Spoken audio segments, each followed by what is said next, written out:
Amen. Amen. Vous allez bien? Oh, vous étiez en train de louer il y a 2 minutes et... Est-ce que vous avez gardé votre joie de louer? Moi, je ne m'entends pas très fort. Je ne sais pas si tu peux mettre un peu de retour. Voilà, merci beaucoup. Je suis très heureux de saluer également toutes les personnes qui sont en ligne. Merci d'être venus au culte, comme ça, de 13 heures. On est tellement heureux de vous avoir. Et on vient de passer d'un moment d'émotion.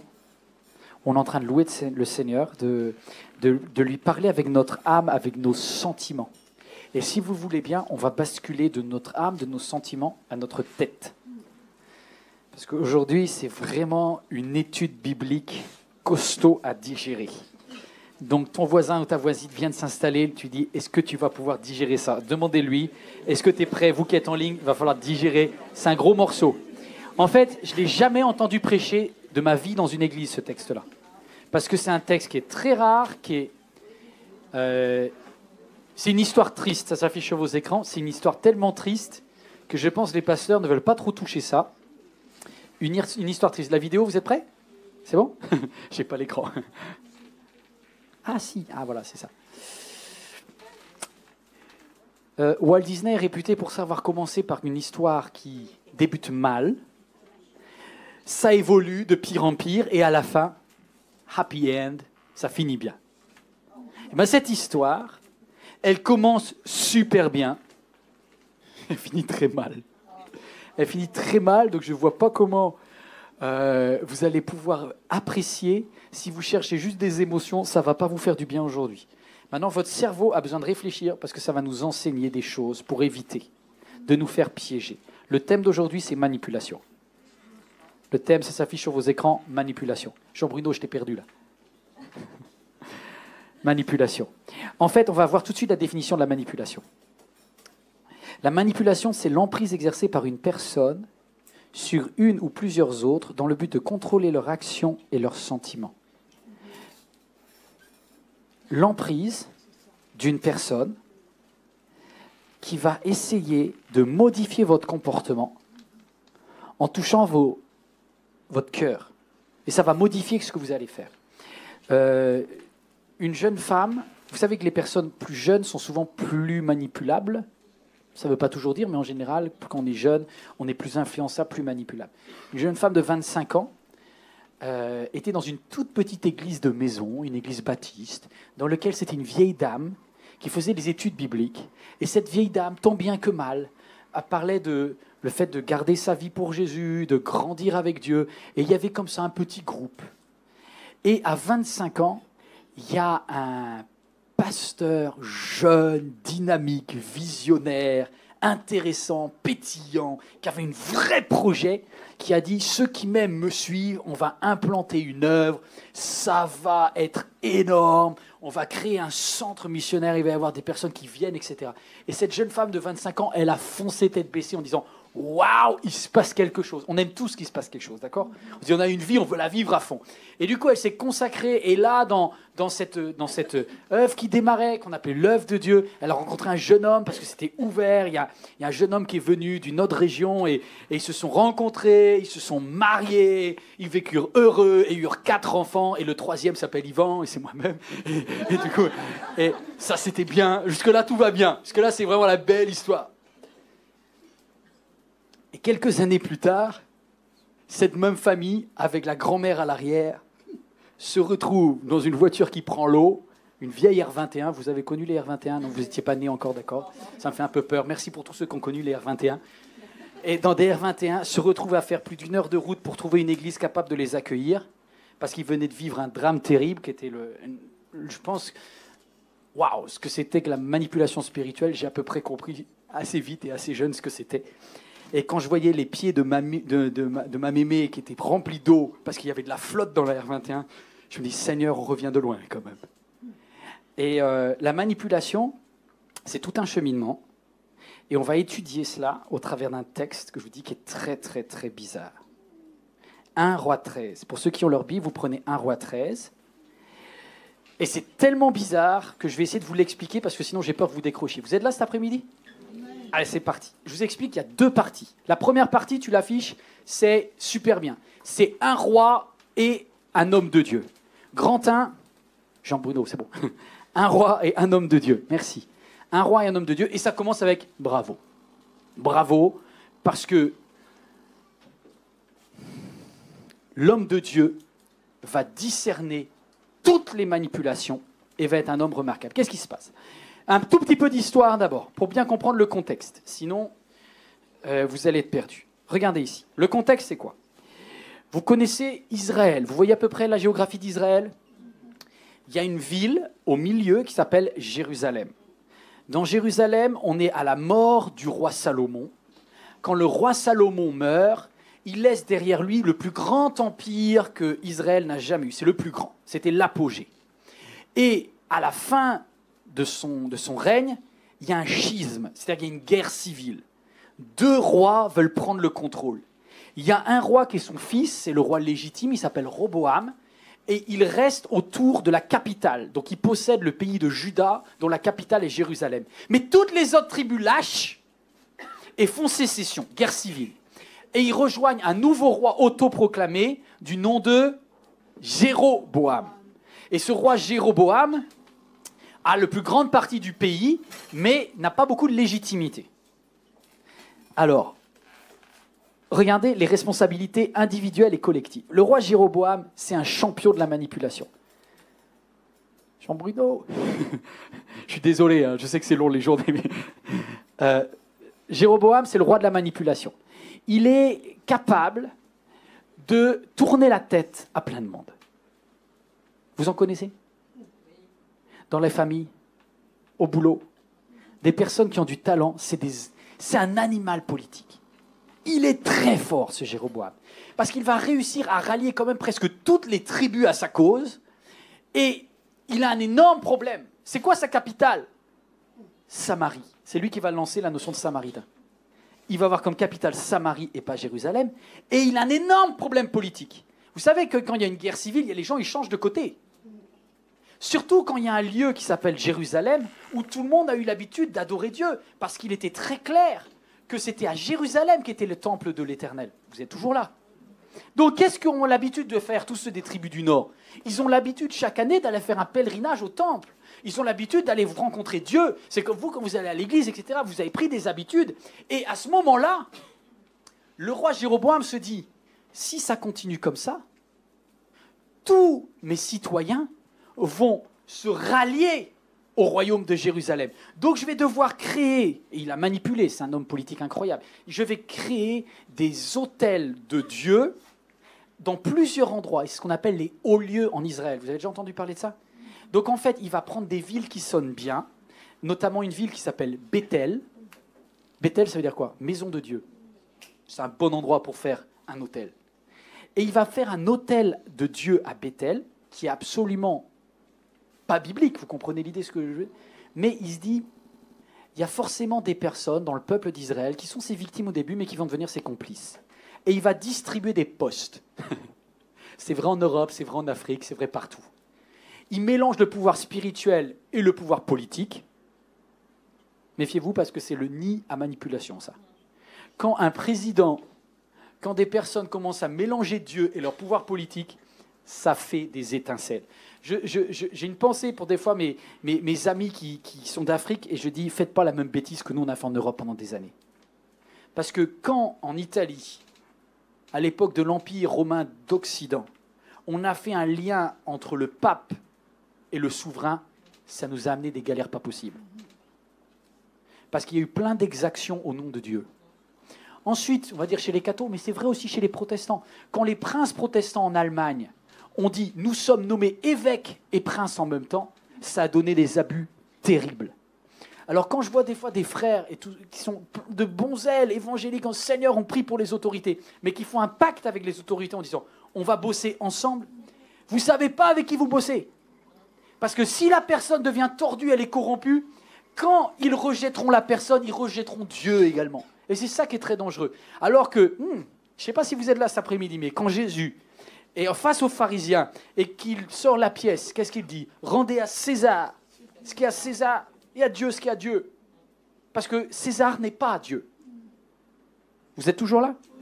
Ça, c'est juste pour la responsabilité collective. Je suis étonné de ce qu'un peuple, quel que soit le peuple, Un peuple organisé, méthodique, travailleur comme les Allemands. Même des chrétiens allemands ont soutenu Hitler. C'est pas possible. C'est pas possible. Si, c'est possible. Ils l'ont fait. Ils l'ont fait et à un moment, même une majorité d'Allemands étaient très contents du travail d'Hitler. Mais ils ne voyaient pas les camps de concentration. Ah, ils n'avaient pas envie de les voir. Ils n'avaient pas envie de les voir. Parce qu'un bon manipulateur vous fait voir ce que vous avez envie de voir. Il voulait voir du plein emploi. Il voulait voir l'Allemagne debout. Et Hitler leur a promis le plein emploi et l'Allemagne debout. Et 7 millions de morts. Puis 7 millions de morts encore. Puis, vous comprenez l'idée? Terrible. Mais bon, je vais revenir sur cet aspect positif du bravo.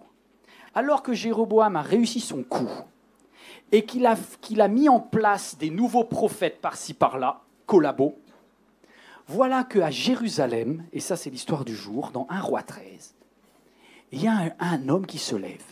Et la Bible lui donne un titre, il dit « un homme de Dieu ». Ouh. Je ne sais pas s'il y a des hommes de Dieu dans la salle, des femmes de Dieu, mais des personnes qui sont prêtes à se lever et à confronter. D'où l'image d'après. Des fois, un homme de Dieu, une femme de Dieu, c'est quelqu'un qui a le courage de confronter et de dire non. De dire non. Je ne m'associe pas à ça. Et je ne sais pas s'il est jeune, mais cet homme de Dieu quitte Jérusalem, passe la frontière, arrive dans le pays qui a fait sécession. En face du roi, à Béthel, dans le sanctuaire du roi à Béthel, et les yeux dans les yeux, il lui dit « Ainsi parle l'Éternel, cet autel est maudit, et cet autel va se fendre, parole de l'Éternel. » À ce moment-là, qu'est-ce qui se passe? Ouais, non, il n'y a pas de surprise. Le roi, immédiatement, veut mettre sa main sur lui. Donc le roi tend la main, et l'Éternel intervient. Écoutez bien ça. L'Éternel intervient, la main du roi, je vous le lirai dans 1 Roi 13, la main du roi se fige, et tout le monde qui voit ça, tous les courtisans, tous les collabos, tous les prophètes ou les faux prophètes, tout le monde voit ça, et ils disent « Waouh !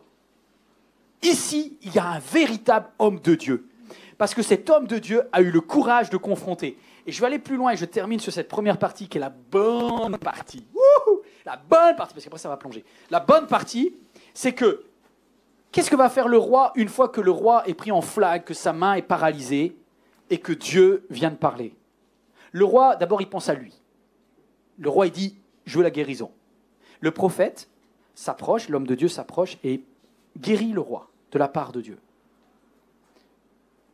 Et Jéroboam, en très bon manipulateur, lui dit « toi, tu es un homme de Dieu, toi. Je reconnais que tu es un prophète. Waouh! Viens prendre ton chèque à la maison. » Et Jéroboam lui demande de venir chez lui et veut lui faire un cadeau sonnant et trébuchant, met le nombre de 0. Et il dit, tu viens, tu manges, tu bois. Et cet homme de Dieu-là regarde le roi en face et il dit, je ne prendrai rien. Rien du tout. Tu me donnerais la moitié de ton royaume, je ne le prendrai pas. Et je vais te dire pourquoi. L'Éternel m'a parlé. Écoutez bien ça. L'Éternel m'a parlé et il m'a dit, tu vas là-bas, tu ne prends ni pain, ni eau, tu ne manges pas, tu ne prends rien, et tu repars par un autre chemin afin que personne ne puisse te corrompre. Vous entendez ça? Et cet homme de Dieu, en face du roi, il refuse la corruption, d'où l'image d'après. Il a discerné le piège. Bon, faut dire, on le voyait venir. On le voyait venir. L'histoire du chèque, l'histoire des cadeaux, tu le vois venir. Est-ce qu'il y a des manipulateurs dans ton entourage? Mais c'est tellement gros qu'ils ne sont pas dangereux. Vous voyez ce que je veux dire? C'est des personnes... Ah, ça sent la corruption à fond. Et ces gens-là, tu sais, là, qu'est-ce qu'ils vont te rendre? Ils vont te rendre plus intelligent. Parce que tu vas dire... Eh Tati, arrête ton chantage, là. Tous les ans, tu me fais le même truc à Noël, là. Tous les ans, tu me fais culpabiliser. Tous les ans, tu me fais un chantage affectif. Eh Tati, on va arrêter là.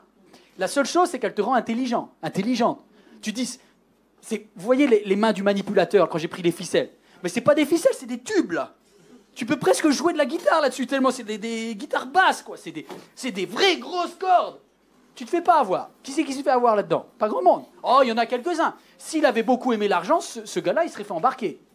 Mais il était clean dans sa tête, propre dans ses pensées, solide sur son éthique, sûr de sa parole de Dieu. Il y est allé, il a fait un petit tour et il est parti. Et donc il repart.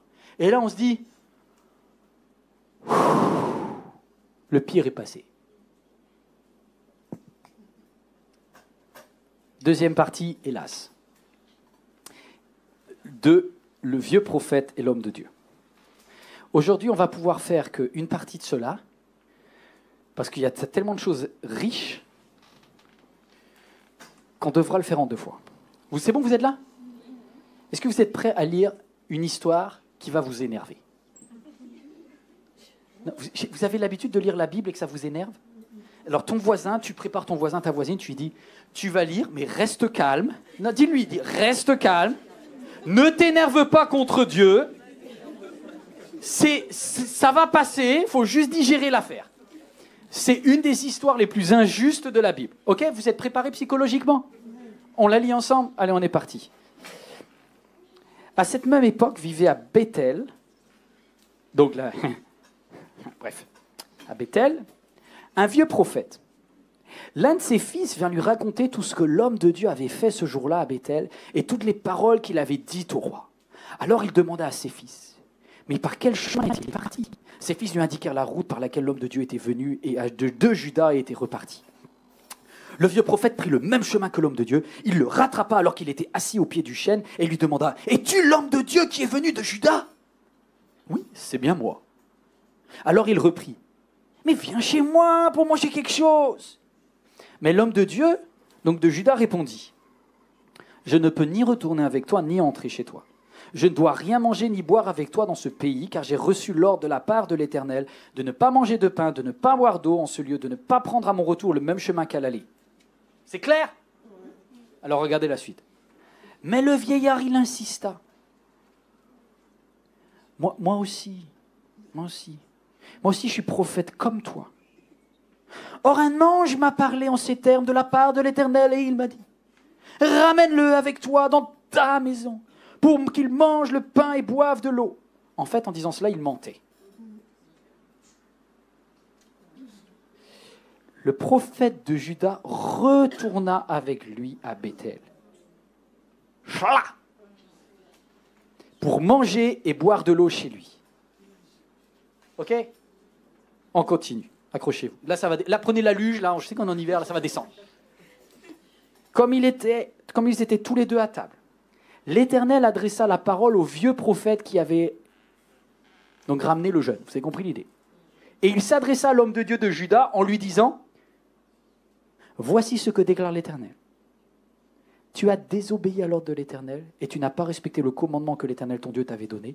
Tu as rebroussé ses chemins et tu as mangé et bu dans le lieu où je t'avais défendu de le faire. À cause de cela, ton corps ne sera pas enterré dans la tombe de tes ancêtres. » J'hallucine. C'est le gars qui l'a piégé, et le gars qui l'a piégé en lui donnant une fausse parole de Dieu va lui donner une vraie parole de Dieu de condamnation derrière. Voilà.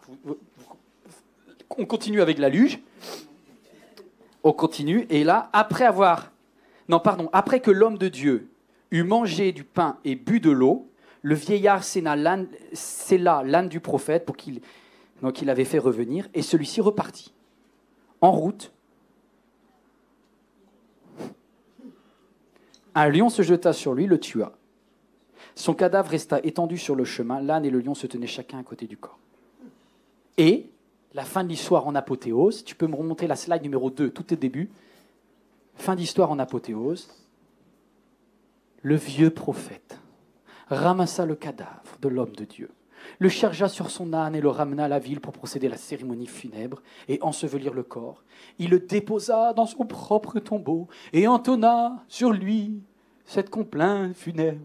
Hélas, mon frère. Fin de l'histoire.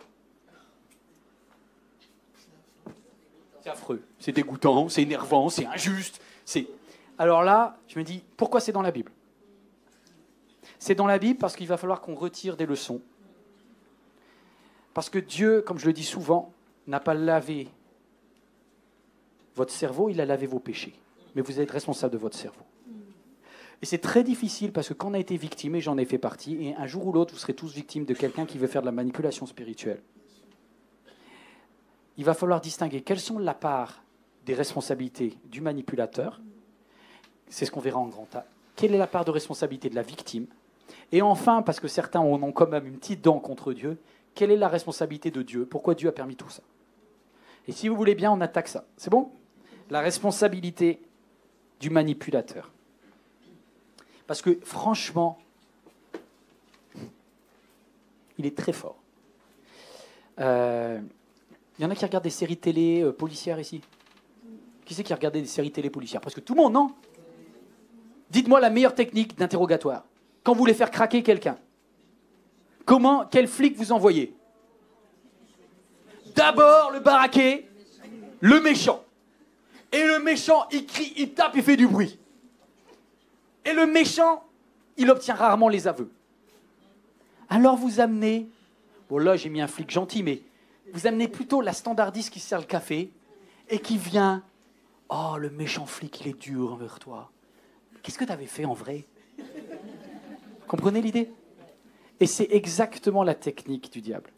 Quand vous regardez dans le jardin d'Éden, Satan ne va pas arriver comme quelqu'un de méchant. Il va arriver en disant, Dieu est méchant avec toi. Il t'a interdit un arbre. Moi, je suis le gentil, moi.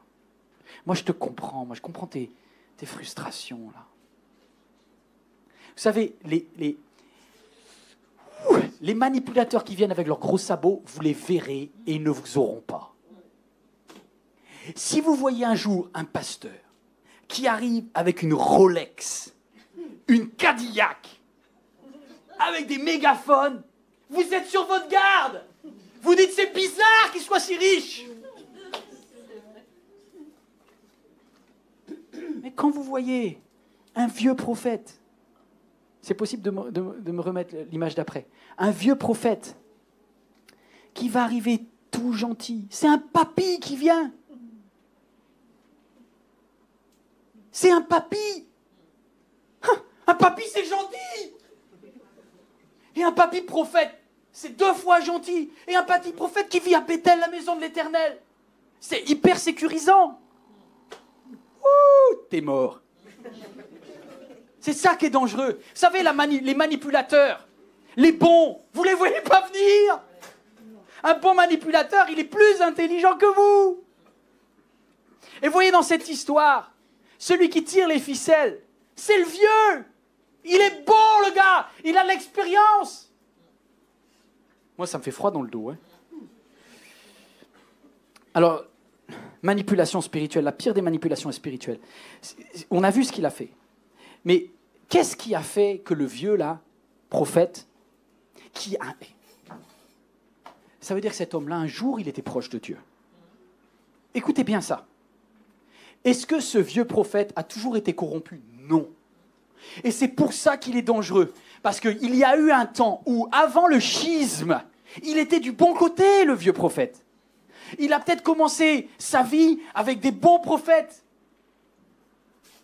Il était nickel, il a peut-être été à l'école des chantres avec Asaph. Il a étudié les écrits de David. C'était un homme de Dieu, le prophète, avant d'être un vieux prophète et de devenir corrompu. Il y a un jour où ce vieux prophète a fait le choix de suivre Jéroboam et accepter un poste qui lui donnait un job, qui lui assurait un statut. Et il s'est dit, vaut mieux que je sois numéro 1 dans le sanctuaire de Bethel plutôt que d'être numéro 10 à Jérusalem.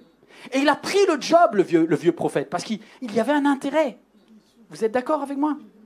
Et des fois, c'est un petit peu délicat parce qu'on se retrouve avec des hommes de Dieu qui ont été des hommes de Dieu extraordinaires dans le passé. Je ne sais pas si vous avez fait des campagnes en 1980, là, 85, je ne sais pas, en 90. Et vous êtes là ou bien en Afrique au début, en Guadeloupe, au moment de votre conversion. Je vous rappelle le moment où vous avez pleuré, vous dites « Ouais, c'était super bien le message, merci Seigneur ». Et cette personne-là, elle a peut-être changé. Et aujourd'hui, il y a toute une aura autour de cette personne. Ou bien peut-être quelqu'un qui était à l'origine de ta conversion, qui t'a beaucoup appris dans le passé. Et aujourd'hui,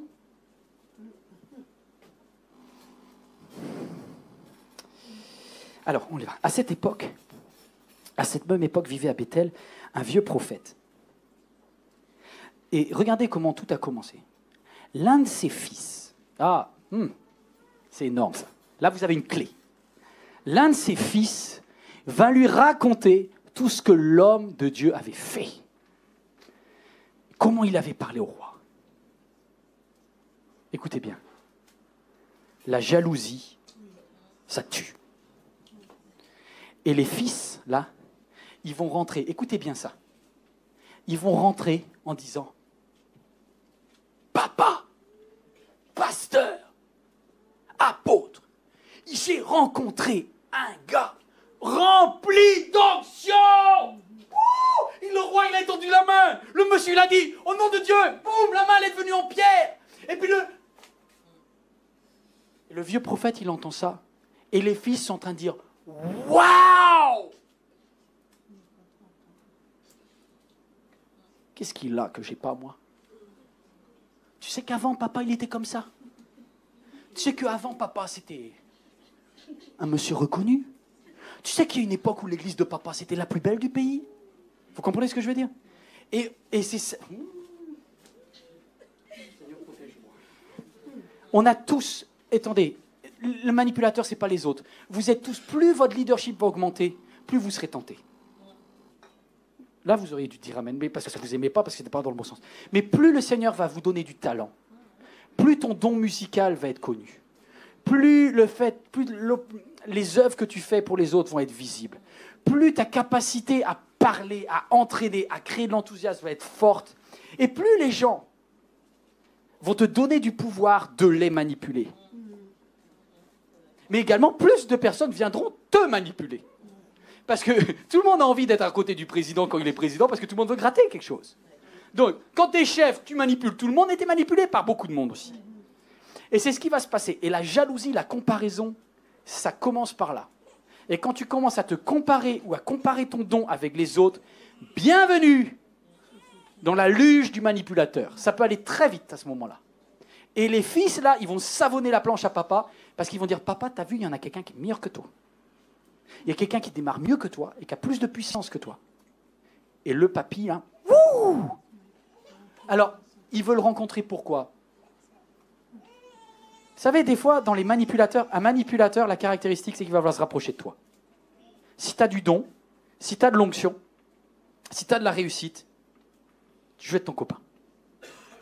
Et je vous dis, il est très intelligent, ce vieux prophète. Il dit, il y a quelqu'un là qui a la mode, là. Il y a quelqu'un... je veux avoir ça. Et il va se rapprocher de l'homme de Dieu, et il va dire, je vais sceller l'âne. Regardez, il va pourtant, c'est pas tout à fait normal, que je pense pas qu'il se bougeait beaucoup, mais là, il se bouge. Il dit, va sceller, il dit à ses fils, scellez-moi mon âne. Et ils vont lui préparer, et il va, tac, tac, tac, il court, il arrive, et qui c'est qu'il rencontre? Il rencontre le jeune homme de Dieu, assis sur la route. Ah, je croyais que Dieu lui avait dit, tu traces ta route. Ah, mais il est fatigué, vous voyez? Parce que c'était un petit peu compliqué, il a fait les 5 cultes le dimanche, il est un peu fatigué.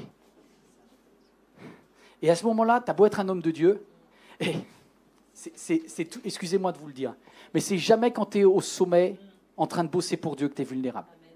Quand tu es sur le ring, tu n'es pas vulnérable. Et c'est étonnant, parce que c'était quand même vraiment dangereux d'être en face de Jéroboam. Mais quand il était en face de Jéroboam, il était fort. Mais là, il est sous son arbre. Il est en train de se relâcher un peu et dit, c'est bon, là, c'est dimanche soir, c'est lundi. Non, dimanche, je suis spirituel, mais là, je suis juste en train de redescendre un peu, là. J'ai fait une grosse tournée, j'ai beaucoup servi, on a terminé la distribution de la bienfaisance. J'ai fait mes... Regardez ce que va dire le vieillard. Le vieillard insista, il lui dit... Ça m'énerve, à chaque fois que je le lis, ça m'énerve. Moi aussi, je suis prophète comme toi. Or, un ange m'a parlé en ces termes de la part de l'Éternel. Ramène-le avec toi pour qu'il mange du pain et boive de l'eau. En disant cela, il mentait. Il sait qu'il ment. Comment il sait que... Parce qu'il lui a fait cracher son secret. C'est systématiquement ça. Il lui a dit, qu'est-ce que Dieu t'a dit? Tu m'as dit, j'ai pas le droit d'y aller? Ah non. Eh bien, moi, j'ai un ange aussi qui m'a dit. Et puis, comme je suis prophète comme toi, on est à égalité tous les deux.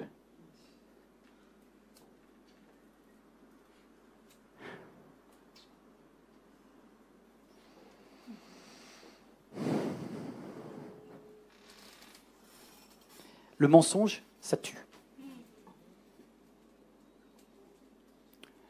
J'ai une question.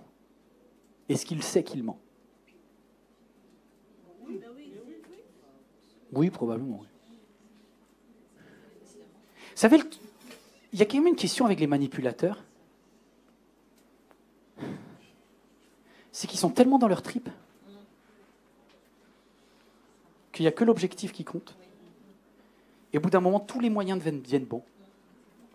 Et je dis, mais comment Dieu pourrait t'empêcher de manger?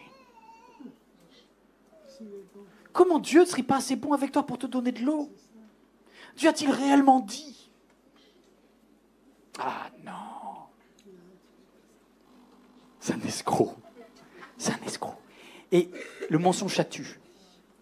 Et je vais te dire une chose. Il ne peut pas vendre un mensonge que tu n'achètes pas. Un mensonge n'a de la puissance que si tu l'achètes. Et là, il l'a acheté. Il a trouvé quelqu'un qui l'admire et il a gobé le truc. Il n'a pas acheté, c'est incroyable, il a refusé le chèque qui aurait fait de lui un millionnaire avec Jéroboam et il avale un mensonge pour un peu d'eau et un peu de pain. Des fois, j'ai l'impression que du ciel, Dieu te dit « bêta ». Des fois, mais tu gagnes des victoires extraordinaires. Je suis fier de toi. Avec les anges dans le ciel, on dit « Avez-vous vu mon serviteur Job ?» Et il n'y a plus personne après.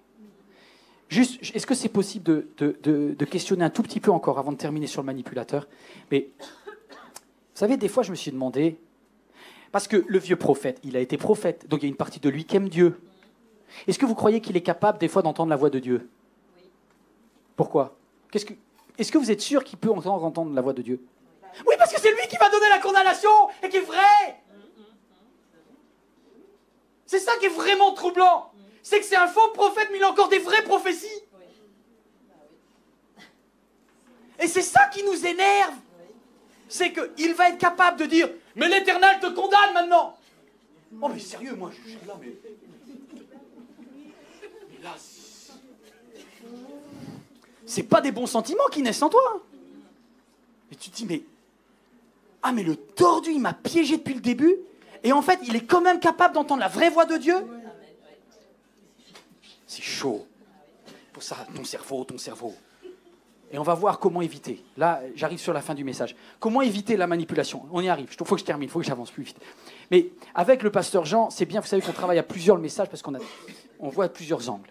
Et ma question était, et puis avec Rodney aussi, j'en parlais dans la voiture, dans quelle mesure quelqu'un qui manipule des personnes pendant longtemps et qui ment au départ réalise qu'il ment?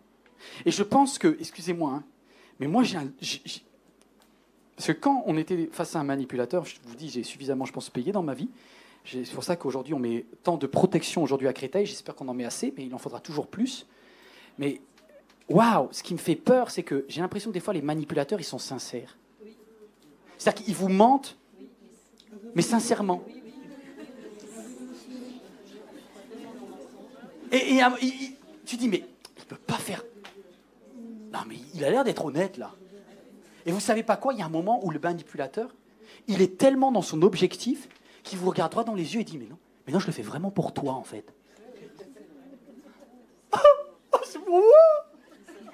Et t'es mort. Et c'est terrible. Parce que je pense que le vieux, il se dit, t'as eu de la chance d'être tombé sur un vieux sympa comme moi pour manger. Hein. Parce que sans moi, hein, t'étais pas prêt de manger. Hein. J'ai quand même quelqu'un de bien. Hein. C'est horrible. Et il l'amène chez... Le mensonge tue. Si tu as une fausse croyance théologique, ça te tue. Ça tue des morceaux de ta vie. Si tu avales un prédicateur, un apôtre de la gloire, qui te dit une fausse doctrine, mais que tu l'avales, ben je suis désolé. C'est malheureux. Regardons le processus de manipulation. C'est 2 slides plus loin, je crois, ou un petit peu plus loin. Le processus de manipulation. Vous êtes toujours là encore? C'est bon? Vous n'êtes pas écœurés? Si vous l'êtes, c'est pas grave, on continue. Mais voilà, la slide s'affiche sur vos écrans. Mais le manipulateur, il a un objectif. Il se dit, je vais me rapprocher de cette personne. il est prêt à mentir au début. Mais pour le manipulateur, c'est un petit mensonge, parce qu'en fait, Dieu veut certainement lui donner du pain et de l'eau à l'autre. Le manipulateur, il est capable de s'auto-convaincre d'un mensonge. Et il lui dit le truc, et la victime... On arrive au grand B, la responsabilité de la victime. Regardez l'écran. Remets en arrière, s'il te plaît, parfait. Je suis désolé, c'est moi qui t'ai trompé. Mais regardez le processus. La victime, elle va lui donner un appui.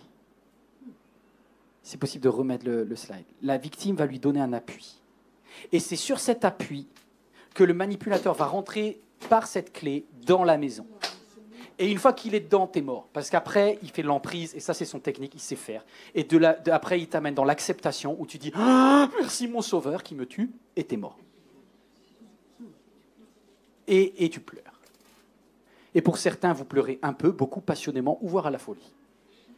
Et ça dépend de combien de temps va durer derrière la manipulation, et combien d'années il vous reste à vivre pour regretter le fait de vous avoir perdu des années. Moi, je sais que quand maman est partie, elle était rentrée à 25 ans, elle est sortie à 45 ans, elle avait là. Hein. Parce que 20 ans, c'est long. Hein. Quand tu réalises que de 25 ans à 45 ans, tu t'es fait un peu arnaquer en croyant que tu faisais ça pour Dieu, je peux vous dire que vous avez du mal à digérer les fils. Hein. Et tout d'un coup, vos yeux s'éclairent et vous dites, mais c'est pas possible. C'est pas possible d'être fait avoir comme ça. C'est pas possible, je le faisais pour Dieu. Donc du coup, il y a un petit peu de travail. Au début, tu en veux au manipulateur. Dans la deuxième phase, tu en veux à Dieu. Et dans la troisième phase, tu t'en veux à toi. Alors on va voir la responsabilité de la victime. Puis après, on va se quitter parce que le temps a passé. Responsabilité de la victime. Pourquoi il s'est fait avoir ? Attendez, si vous n'êtes pas capable d'analyser, vous allez encore vous faire avoir. Donc la Bible est là pour vous aider à analyser. Ce texte est dans la Bible pour que justement, vous puissiez anticiper et voir dans votre angle mort la venue d'un manipulateur. La responsabilité de la victime. Il est dit que la première chose, il faut prendre conscience. Je vais dire, le manipulateur va prendre appui chez toi. En fait, écoutez bien, il ne peut pas rentrer s'il n'a pas de clé. Vous êtes tous d'accord ? Qui c'est qui a les clés ? C'est toi. Voici l'image. Tu l'affiches juste après. Pour moi, c'est une phrase clé pour aujourd'hui, puis on va s'arrêter là. Le manipulateur cherche sa clé parmi tes frustrations. Regardez bien. Refaites-vous l'image. Le prophète, l'homme de Dieu est allé à Bethel. Il revient, il est fatigué, il a fait une grosse journée. Il est en train de descendre, il n'a pas mangé, il a soif, il a faim, il est fatigué, il est seul. Je répète, il a faim, il a soif, il est fatigué, il est seul. Il fait chaud, mais tout ça, ça rajoute à la fatigue et à la faim et à la soif. Ça veut dire qu'au bout de... Il y a au moins 4 clés pour entrer et défoncer la porte. Je ne sais pas si certains, des fois vous dites « Non mais je comprends pas, je suis cambriolé !» Où est-ce que tu avais mis les clés ? Ben sous le paillasson, hein. Mais tout le monde met les clés sous le paillasson. Mais j'ai pris une porte avec 6 points de protection. Ouais, mais à partir du moment où tu as la clé...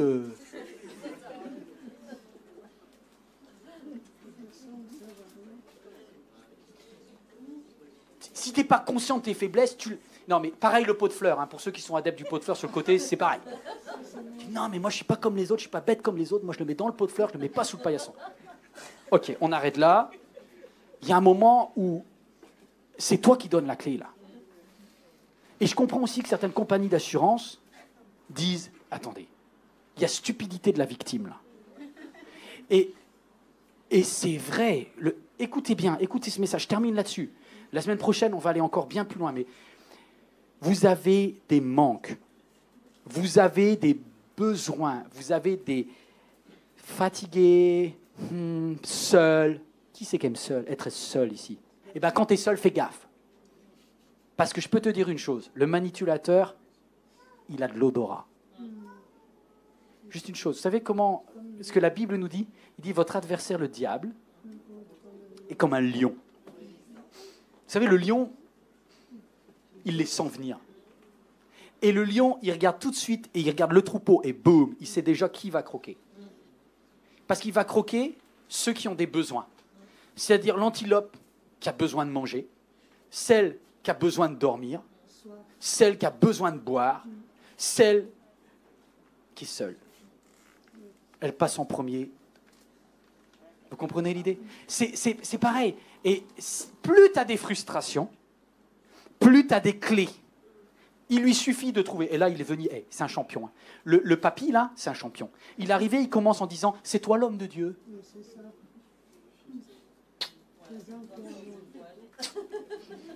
C'est je suis comme toi. Hey, les pires manipulateurs, c'est pas ceux qui seront loin. Hein. Oh, je sais que vous n'allez pas aimer ça. Mais c'est vrai. Le manipulateur le plus dangereux, c'est celui qui est dans ta famille. Hein. Je ne dis pas que... C'est peut-être toi, d'ailleurs. C'est peut-être toi. Mais le manipulateur le plus dangereux, il est proche. Et regardez ce qu'il fait. Il commence à dire, je suis comme toi. Mais je suis comme toi. Tu fais quoi comme travail dans la vie? T'es prophète, moi aussi. Tu entends Dieu, moi aussi.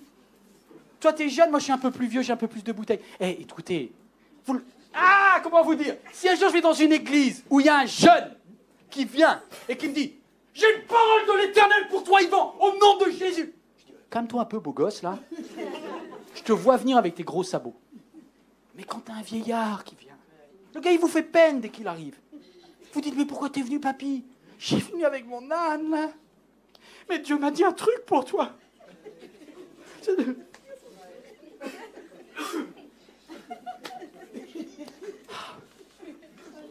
Dieu me dit, tu as faim. Ah bon? Dieu me dit, tu as soif. Ah bon? Dieu me dit que tu es seul. Oh, il a vu ça. Et Dieu me dit, viens chez moi. Et t'es mort. C'est terrible. Le papy, tu le vois pas venir. T'es même impoli si tu lui dis non. Vous savez qu'il y a des pasteurs qui vont jouer avec ça? Ils disent, tu quittes? Tu quittes là? Tu quittes? C'est de l'orgueil, mon gars. Ah bon, alors, je reste. Boum. C'est chaud. Et surtout si vous en avez mis plein la vue d'avant. Surtout si vous en avez mis plein la vue avant. Et vous dites, non, je suis proche, je vais être... Ah non, ce papy, je l'ai connu quand il était au début, prophète, au tout début. Il a fait des messages, c'était énorme. Je reste... C'est quelqu'un qui a payé beaucoup qui vous le dit. Hein. J'ai beaucoup payé. Avec ma maman, avec mon père, il faut vraiment que je termine, mais... Des fois, on était... Après la colère, après les questions à Dieu, on s'est retrouvés face à nous-mêmes. Et on s'est dit... Comment cette personne a eu autant de pouvoir dans notre vie? Et avec tristesse, on a dû reconnaître que nous l'avions placé aussi proche de nous. Que nous lui avions remis des clés dans notre vie. Que cette personne-là était très intelligente. Que cette personne-là avait discerné qu'est-ce qu'on avait envie d'entendre, parce qu'on avait envie de faire quelque chose de grand de notre vie, parce qu'on avait envie de servir Dieu totalement, parce qu'on avait envie de bien faire, et parce qu'on était un petit peu orgueilleux. Et qu'on avait envie que quelqu'un nous dise « Waouh, vous êtes extraordinaire !» Et on a donné à cet homme-là des clés dans notre vie. Et une fois qu'il nous a eus, on a pleuré. Vous comprenez l'idée? Alors, je ne vais pas plus loin pour aujourd'hui. J'ai déjà débordé. Vous savez, la dernière phrase que je vous dis, c'est dans Proverbe. Garde ton cœur plus que toute autre chose. Car en lui sont les sources de la vie. Et quand je dis garde ton cœur, c'est tous tes besoins, tes émotions, c'est ce qui te fait bouger ta vie. Si aujourd'hui tu as faim, ne demande pas à quelqu'un de te nourrir. Va voir celui qui est le Père Céleste. Il ne sème ni ne moissonne les oiseaux qui volent dans les cieux et le Père Céleste les nourrit. Cette personne-là, cet homme-là, cette femme-là ne va pas pouvoir répondre à mes besoins. Et si tu mets cette femme en numéro 1, elle va prendre la place de Dieu, elle devient ton chef et elle pourra te manipuler. Si tu as soif, là, Jésus dit, venez à moi et buvez. Mais si tu vas à quelqu'un d'autre, il va te donner à boire et il te fera payer la facture derrière. Si jamais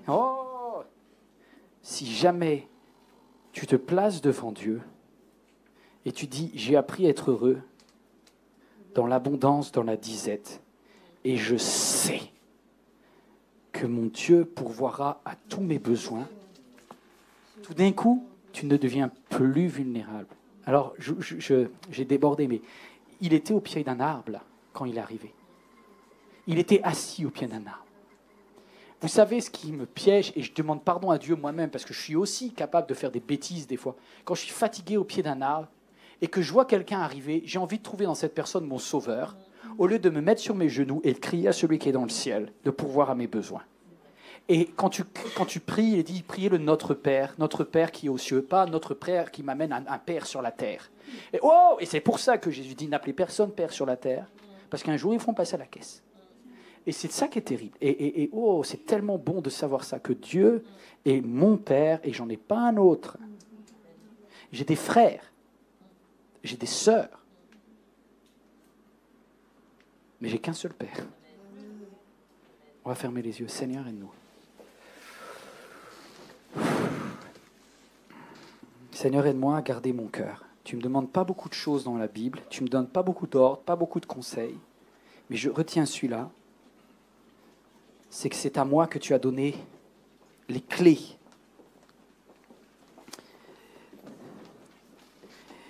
Et si Satan se déguise comme le lion de Juda et devient un lion rugissant,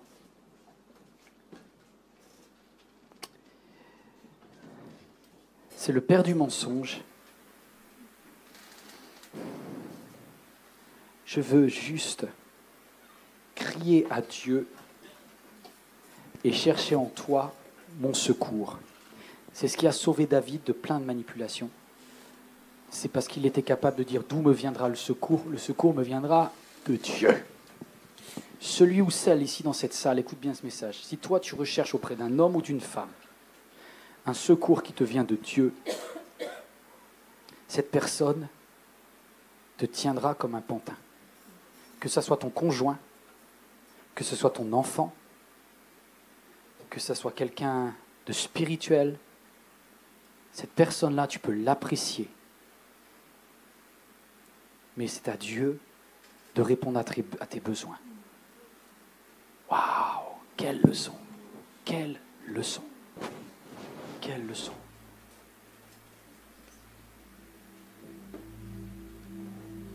Waouh! On va se lever ensemble. Alors ça fait plus appel à notre cerveau aujourd'hui qu'à nos émotions, mais juste se placer devant Dieu. Seigneur, j'ai besoin de toi. On termine comme ça. J'ai besoin de toi, Seigneur. C'est à toi que je m'adresse pour mes besoins. C'est à toi que je m'adresse pour mes besoins.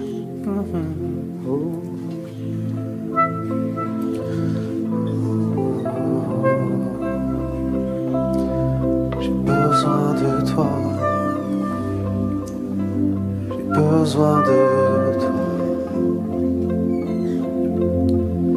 Par ta grâce, viens inonder mon âme. J'ai besoin de toi. J'ai besoin de toi. Par ta grâce. Par ta grâce, viens inonder mon âme. J'ai besoin de toi. J'ai besoin de toi. Comme une prière à nouveau par ta grâce. Par ta grâce, viens inonder mon âme. J'ai besoin de toi. J'ai besoin de toi. Mes bras ouverts, tu entends ma prière. Parle à mon cœur, parle à mon cœur. Je m'abandonne, je m'abandonne. Je veux mieux te connaître, je veux mieux te connaître. Je m'abandonne, je m'abandonne. Je veux mieux te connaître, je veux mieux te connaître. Tel le vent puissant souffle maintenant. Oui, Dieu vient régner, Dieu vient régner en moi. Tel un ouragan réveille mon âme. Dieu vient régner, Dieu vient régner en moi. Tel un vent puissant souffle maintenant. Dieu vient régner, Dieu vient régner en moi. Tel un ouragan réveille mon âme. Dieu vient régner, Dieu vient régner en moi. Je m'abandonne, je m'abandonne. Je veux mieux te connaître, je veux mieux te connaître. Oui, je m'abandonne, je m'abandonne. Je veux mieux te connaître, je veux mieux te connaître. Oui, je m'abandonne, je m'abandonne, je m'abandonne. J'ai besoin de toi, j'ai besoin de toi. Oui, je m'abandonne, je m'abandonne. Je veux mieux te connaître, je veux mieux te connaître. Je m'abandonne. Alléluia, Jésus. Bonjour. Ça va? Tout le monde va bien? Moi aussi. Alors, bienvenue à tous, bienvenue à ceux qui nous suivent sur Internet. Alors, on va commencer par saluer les nouveaux. Est-ce qu'il y en a qui sont là pour la première fois parmi nous? Juste lever la main. Bienvenue, soyez les bienvenus. Nous sommes contents de vous avoir avec nous. Si vous avez des questions, vous pouvez repérer ceux qui ont un cordon rouge et ils pourront vous renseigner. Alors, les annonces de la semaine. La réunion de prière qui normalement a lieu à 14h, cette fois-ci aura lieu à 13h. Donc, c'est pour les femmes, donc réunion de prière à 13h cette fois-ci. Et pour toute l'église à 19h. Les jeudis, vie de l'esprit. Excusez-moi, je n'ai pas mes lunettes. Donc, vie de l'esprit, c'est le jeudi à 20h. Par contre, c'est un temps qui est consacré aux baptisés, à ceux qui sont déjà engagés avec Dieu, parce que c'est un temps où on recherche les dons de l'esprit. Les baptêmes, dimanche 18 décembre à 19h, il y aura des baptêmes, donc on est heureux pour ce temps. Donc on vous demande de venir encourager les futurs baptisés. Il y aura aussi un petit buffet, donc si vous pouvez apporter quelque chose de façon à ce qu'on puisse fêter ça tous ensemble. Alors, à la librairie... Non, la réunion L, pardon. Réunion L. En plus, je suis concernée. Non, mais je gardais le meilleur pour la fin. Mais c'est pas grave. Alors, L, le samedi 17 décembre à 14h. Alors, c'est une rencontre festive autour de Noël. Donc, il faut venir sur votre 31, mesdames, bien habillées, bien maquillées, avec un petit cadeau de moins de 5 €. Un petit cadeau, juste histoire d'échanger un petit cadeau ensemble. Ça va être très fun, il va y avoir des animations. On va passer un bon moment ensemble. Voilà, donc samedi à 14 h.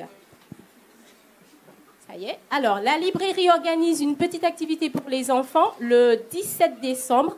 C'est de 10 h à midi. Donc, c'est un temps où vous pouvez amener vos enfants. Ils seront pris en charge.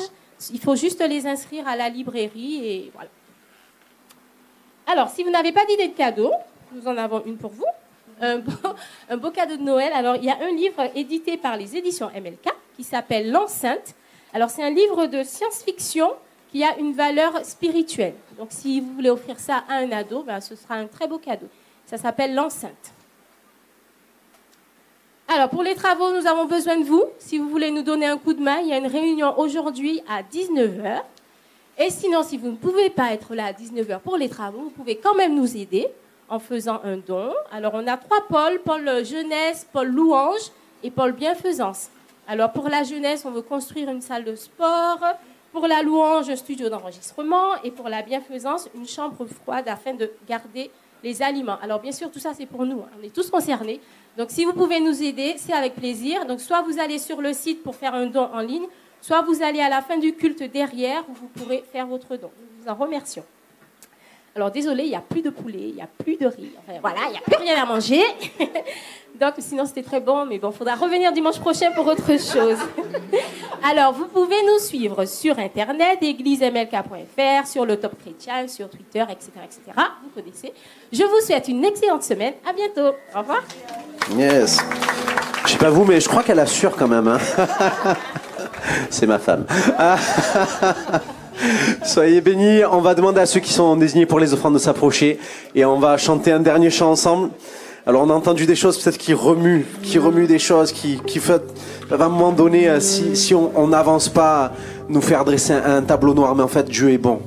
Dieu est bon et on va le chanter, on va juste le proclamer. Je veux le proclamer. C'est bon, tu peux y aller, t'inquiète. Alléluia.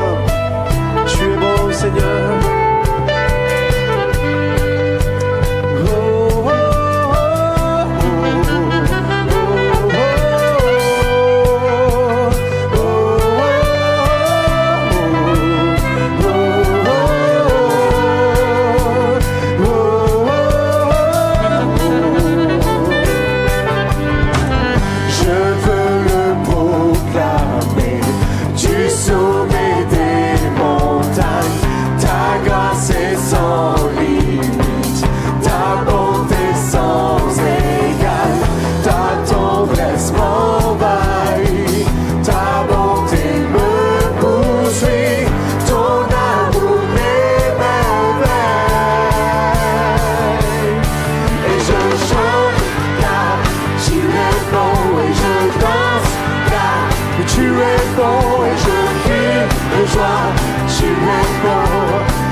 Jésus est là, ma vie te célèbre.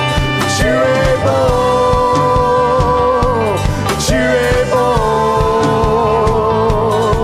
Vent, soleil, pluie, mon cœur te redit. Tu es bon, tu es bon. Et je chante, tu es bon. Et je danse, car oui, tu es bon. Tu es bon pour moi. Et je chante, car tu es bon. Et je danse, car oui, tu es bon. Et je crie de joie. Tu es bon pour moi.